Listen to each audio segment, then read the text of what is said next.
우리 욥기 23장 10절 말씀 함께 외우시겠습니다. 시작. 그러나 내가 가는 길을 그가 아시나니 그가 나를 단련하신 후에는 내가 순금같이 되어 나아오리라. 욥기 23장 10절 말씀. 아멘.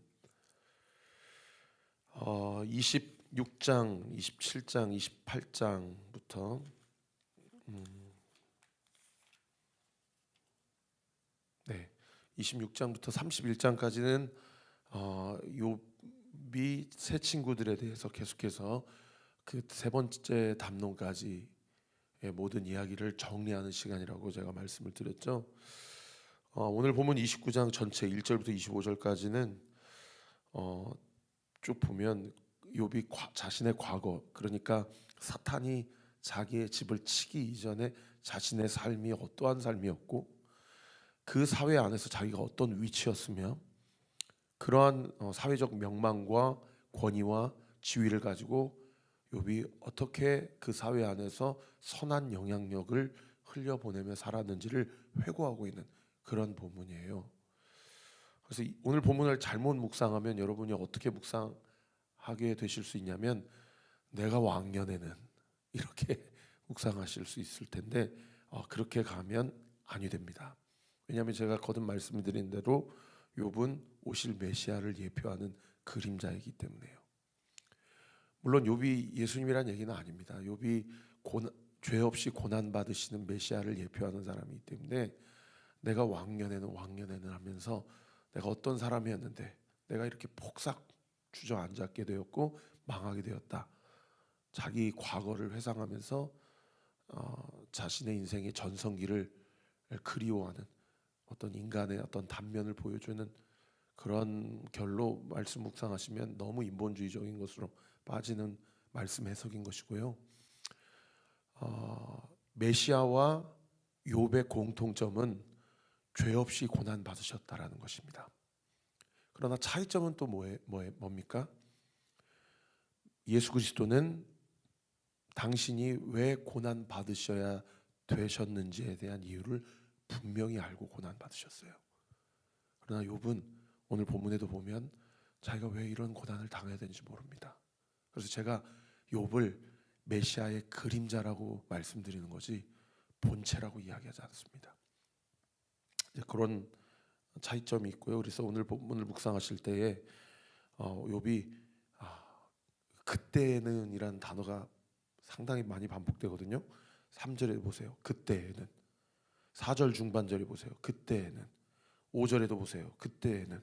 7절에도 보세요. 그때에는.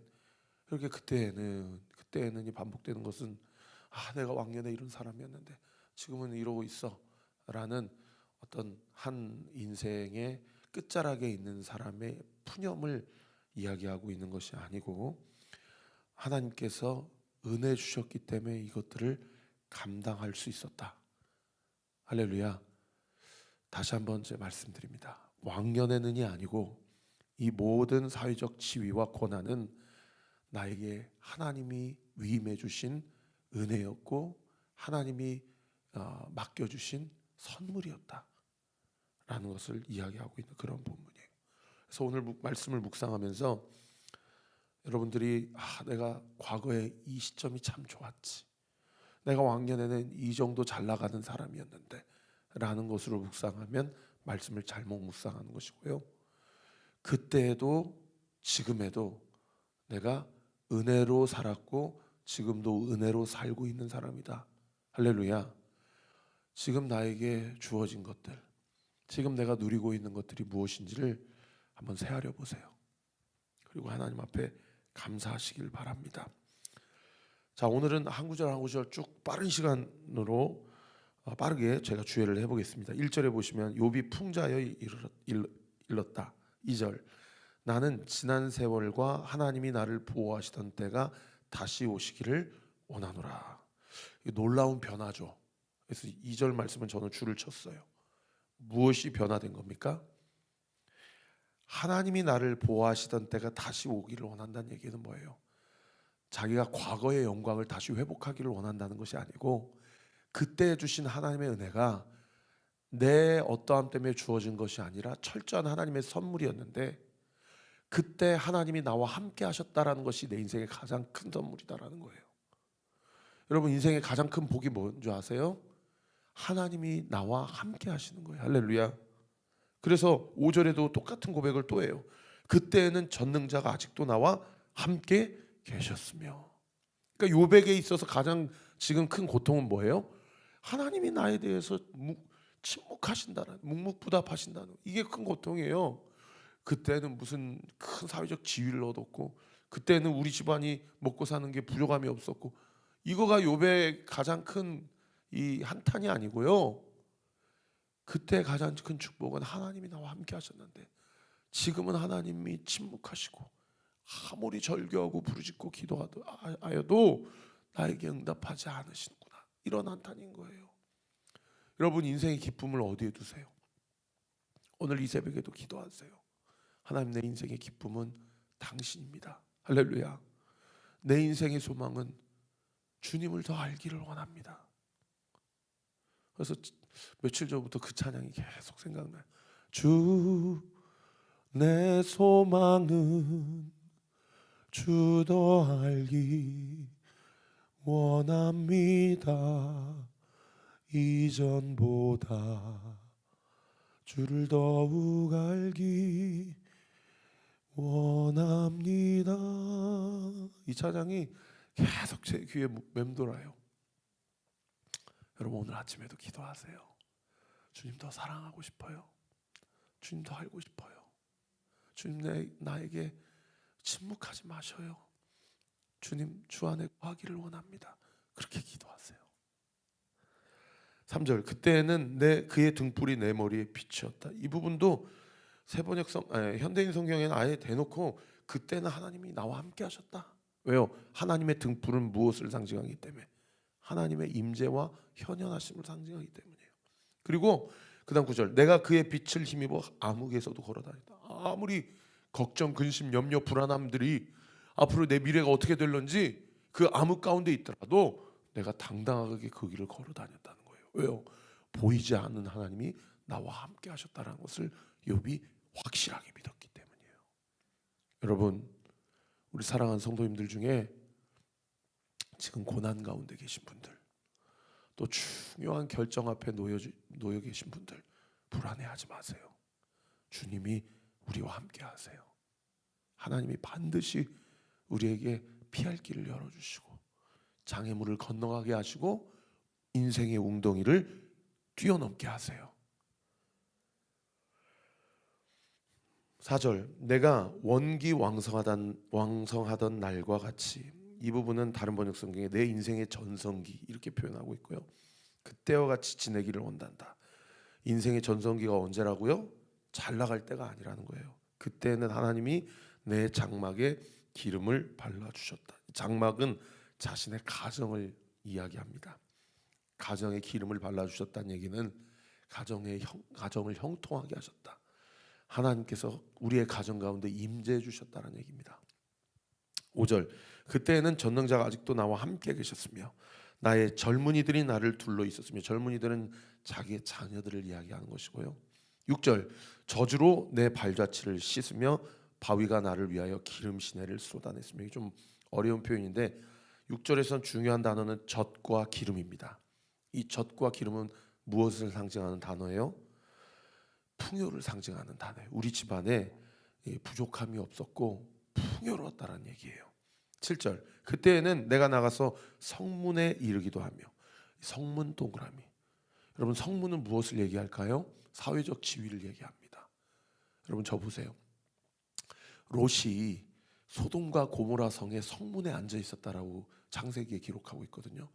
그 얘기는 롯이 소돔과 고모라의 지도자였다라는 얘기예요. 지금 욥이 내가 나가서 성문에 이르기로 했다는 얘기는 자기가 거하는 마을, 그 부족 안에서 자기가 지도자라는 얘기입니다. 그 다음 구절 보세요. 거기에서 내 자리를 거리에 마련하기도 했고. 이 자리라는 얘기도 지도자라는 얘기예요. 8절, 나를 보고 젊은이들은 숨으며 노인들은 일어나 서며 유지들은 말을 삼가고 손으로 입을 가비며 지도자들은 말을 낮추었으니 그들의 혀가 입천장에 붙었느니라. 여기 그들의 혀가 입천장에 붙었다를 다른 번역 성경에는 조용히 말문을 닫았다 이렇게 번역하고 있어요. 이게 무슨 얘기예요? 젊은이들, 노인들, 유지들 또 다른 지도자들이 다 조용히 말문을 닫고 일어서거나 자신들의 말을 삼가고 입을 가렸다는 얘기는 욥이 지도자 중에 지도자였다는 얘기예요. 그래서 나중에 25절 끝절에 보시면은 중반절에 으뜸되는 자리에 앉았고 왕이 군대 중에 있는 것과 같았다라는 얘기는 자기가 그 부족의 왕이었다는 얘기입니다. 그만큼 욥이 사회적 지위가 높았다라는 것을 알 수 있죠. 이렇게 되면 고대로부터 지금이 이르기까지 인간이 권력을 갖게 되면 어떻게 돼요? 부패하잖아요. 그죠? 자기의 사욕을 챙기게 되는 게 인간의 부패한 본성 중에 특징 아닙니까? 근데 욥이 지도자들 중에 지도자였는데 자신의 사회적 권위와 그 권력을 가지고 어떻게 지위를 했는가? 11절에 보세요.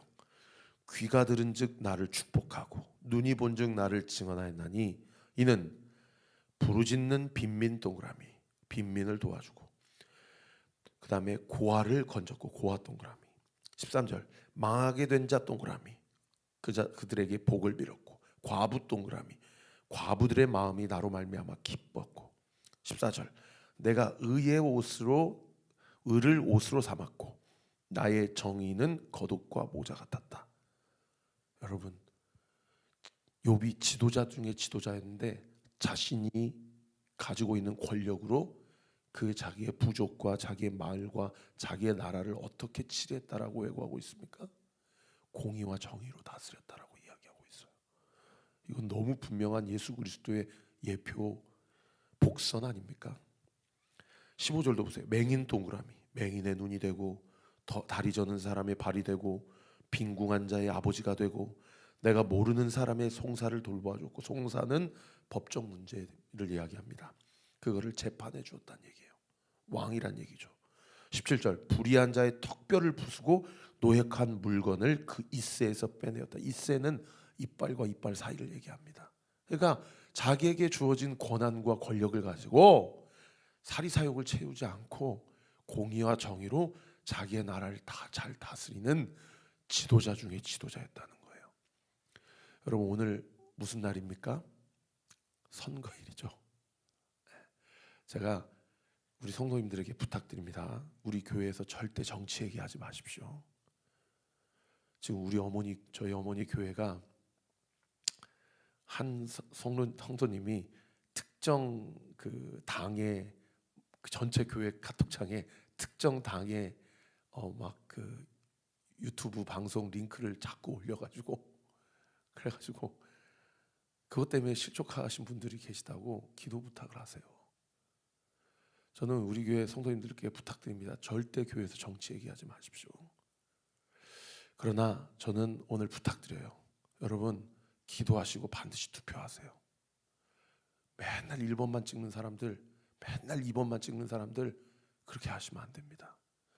공범을 보시고 정말 이 사람이 하나님 나라에 합당한 공의로운 정직한 진실한 지도자인지 여러분 그걸 분별할 수 있는 방법은 딱 한 가지예요. 인터넷 포털 사이트에 그 사람 이름 검색하셔서 공보물만 보면 자기 자랑만 늘어났잖아요.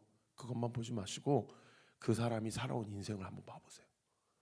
그 사람이 거짓말을 했는지 그 사람이 약속한 공약이 너무나 말도 안 되는 성심성 공약인지 그 사람이 살아온 삶이 욥이 오늘 이야기한 것처럼 그 사회에서 얼마나 약자를 대변하는 삶을 살았는지 자신의 사리사욕에 눈먼 사람은 아닌지 여러분 그거를 요즘은 정보 홍수하시기 시대이기 때문에 조금만 공부해보고 검색해보면 다 나옵니다.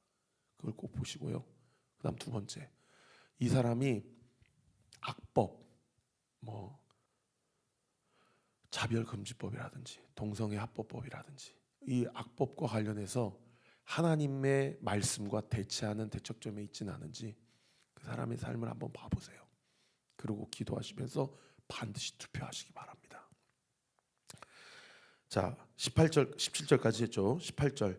내가 스스로 말하기를 나는 내 보금자리에서 숨을 거두며 나의 날은 모래알같이 많으리라 하였느니라. 그러니까 그만큼 하나님 앞에서도 자기가 떳떳했기 때문에 나는 보금자리에서 숨을 거둔다는 얘기는 뭐예요? 9988123 한다는 얘기 아닙니까? 그리고 나의 날은 모래알같이 많으리라는 얘기는 무슨 얘기예요? 내가 장수하게 될 거다. 이 땅에서의 축복이잖아요. 19절. 내 뿌리는 물로 뻗어가고 이슬이 내 가지에 밤을 지내고 갈 것이며. 자기의 인생에서의 어떤 그 결과를 한 나무로 비유하면 그 나무의 뿌리가 물로 뻗어간다는 얘기는 무슨 얘기예요? 하는 일마다 잘 되고 많은 사람들을 유익해 하고 자기 자신의 장수로 형통하는 그런 뭐 각 지역 시골 어떤 곳에 가면은 막 천연 기념물로 그렇게 지정해 놓은 나무들 있잖아요. 그렇게 지금 표현을 한 거예요. 20절. 내 영광은 내게 새로워지고 내 손에서 내 화살이 끊이지 않았노라. 여기 내 손에서 내 화살이 끊이지 않았노라는 내가 나이가 들수록 점점 내 힘이 강하여진다라고 그렇게 다른 번역성에 번역하고 있어요. 무리는 내 말을 듣고 희망을 걸었으며 내가 가르칠 때 잠잠하였다. 내가 말한 후에는 그들이 말을 거듭하지 못하였나니, 이 말을 거듭하지 못한다는 얘기는 사람들이 내가 재판할 때 불만을 제기하거나 이의 제기를 하지 않았다는 얘기입니다. 그만큼 정의와 공의로 솔로몬처럼 재판을 했다는 얘기예요. 나의 말이 그들에게 스며들었다는 얘기는 나의 재판의 그 판정에 대해서 모든 사람들이 만족하게 여겼거나 옳게 여겼다라는 얘기예요. 23절. 그들은 비를 기다리듯 나를 기다렸으며 봄비를 맞이하듯 입을 벌렸느라. 얼마나 공의와 정의로 자기에게 주어진 그 권한과 권력을 잘 사용했는지. 세상에 비를 기다리듯, 중동 지방에 비를 기다린다는 얘기는 얼마나 기다린다는 얘기입니까? 봄비 기다리듯 기다렸다는 얘기예요. 24절. 그들이 의지 없을 때 내가 미소하면 그들이 나의 얼굴빛을 무색하게 아니하였느니라. 욥의 존망, 존경이 얼마나 대단했는지, 의지 없는 자들이 욥이 미소 짓는 얼굴만 봐도 그들이 밝은 표정으로 용기를 얻었다라고 그렇게 고백하고 있어요. 와, 목회하면서 아유, 우리 목사님이 나 위해서 살짝 미소를 지어주시면 내가 그렇게 용기가 나. 아니, 저도 그렇게 좀 삶과 설교하는 것과 제 인생의 열매가 그렇게 일치하게 해주시고 존경받는 목회자가 되게 해주세요. 그런 말씀을 묵상하는데 소망감이 생기더라고요. 여러분, 근데요, 그거는 저뿐만 아니에요. 우리 모두가 그리스도인들이잖아요. 할렐루야. 우리 한 사람 한 사람이 우리의 각자의 생업, 직장, 가정, 우리가 만나는 모든 사람들에게 여러분 이런 세상에 빛이 되는 삶을 살아야 돼요. 할렐루야. 저 사람이 나를 위해서 미소를 지어주셨어. 난 저 사람 너무 존경해. 그렇게 하려면 어떻게 해야 되겠어요? 얼마나 자신에게 주어진 일들에 대해서 책임을 다하고 정직해야 되고 신실해야 되고 앞뒤가 똑같아야 되고 얼마나 그런 책임과 의무를 다하면서 살아야 되겠어요. 25절도 보세요. 내가 그들의 길을 택하여 주고 으뜸되는 자리에 앉았나니 왕이 군대 중에 있는 것과 같았고 애곡하는 자를 위로하는 사람과도 같았느니라. 날마다 이렇게 위로해주고 길을 제시해주고 문제를 해결해주고 자신의 권력을 사적으로 이용하지 않고 하나님이 내게 주신 잠깐 맡겨주신 선물이라 생각하고 가난한 자, 힘없는 자, 외로운 자, 애곡하는 자, 눈물 흘리는 자들의 눈물이 되어주고 위로가 되어주고 소망이 되어주고 용기를 불어넣는 자가 되었다라고 자기가 그렇게 회고하고 있다라는 것이죠. 말씀을 정리하겠습니다. 오늘 말씀을 통해서 우리가 깨달을 수 있는 것은 무엇입니까? 첫 번째, 여러분, 우리가 과거를 회상하며 살되 왕년에는 그러한 인생이 아니라 그때에도 지금에도 하나님이 나에게 주신 모든 것은 하나님이 주시는 은혜다. 할렐루야. 우리가 주님 앞에 불평, 원망, 낙심하는 인생 아니라 감사하고 감사하는 인생 사십시다. 성령 충만한 자의 첫 번째 특징, 그 사람의 입술에 감사가 있느냐입니다. 여러분, 오늘 이 아침에도 감사하세요. 그저 감사하세요. 이해되지 않아도 감사하세요. 그냥 해보세요. 감사하세요. 하나님이 내 고백, 내 기도와 간구의 내용을 들으시고 어떻게 일하시는지를 그냥 이 최 목사 말을 듣고 성냄샘 치고서라도 어려운 과정 가운데, 특별히 극심한 고난과 고통 가운데 있는 성도님들, 감사하세요. 그리고 주님 앞에 나아가세요. 그런가 하면 두 번째, 죽고 싶다, 나를 죽여달라 고백했던 욥이 29장에 와서는 뭐라고 고백합니까? 그 과거의 삶, 특별히 하나님이 나와 함께 하시는 그 삶으로 내가 돌아가고 싶다. 무슨 얘기입니까? 살고 싶다는 얘기죠.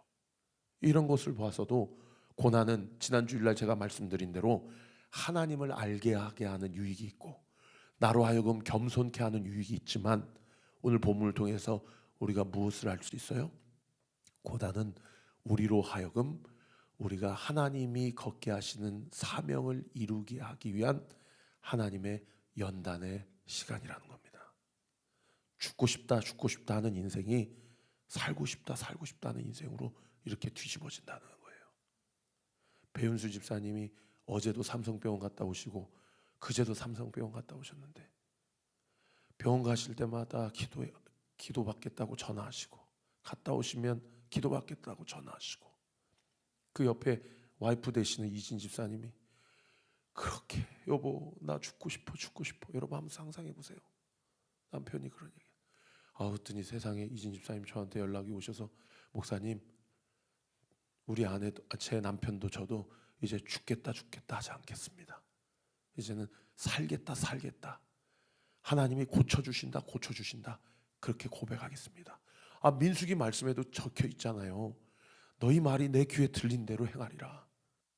그렇게 연락을 주는데, 제가 그분의 연락을 받고요, 그 고난 가운데 그분의 믿음이 작동되는 게 보이더라고요. 우리 사랑하는 성도 여러분, 하나님 앞에 감사하고 살겠다. 주님이 나와 함께 하신다. 믿음으로 고백할 때 고난을 통해 사명을 감당하게 하시는 인생으로 완전히 뒤집어 주실 줄 믿으시기를 우리 구주 예수 그리스도 이름으로 축원합니다. 기도하겠습니다. 아버지 하나님 감사합니다. 주님 감사합니다. 주님 감사합니다. 주님 감사합니다. 주님 살겠습니다. 아버지, 우리 사랑하는 성도들의 삶 붙잡아 주옵소서. 특별히 오늘 22대 국회의원 총선 날인데 이미 사전 투표하신 분들도 있지만 본 투표가 있습니다. 우리 성도들 다 투표하게 하시고, 그냥 좋아하는 당, 지지하는 당이 아니라 기도하고 투표하게 하시고, 이번에 세워지는 300명의 국민의 대표들 정말 하나님을 두려워하고 백성을 사랑하는 마음으로 정치하여서 이 나라가 하나님 기뻐하시는 나라 될 수 있도록 주님께서 인도하여 주옵소서. 예수 그리스도 이름으로 기도합니다. 아멘. 지금은 우리 구주 예수 그리스도의 은혜와 하나님의 사랑과 성령 하나님의 위로교통 충만하심이 주신 말씀 붙잡고 하나님의 영광을 위해 살기로 결단하여 감사합니다. 살겠습니다. 그렇게 고백하며 기도하는 우리 사랑하는 모든 주의 백성들 머리 위에 지금으로부터 영원토록 함께 하시기를 간절히 축원하옵나이다. 아멘.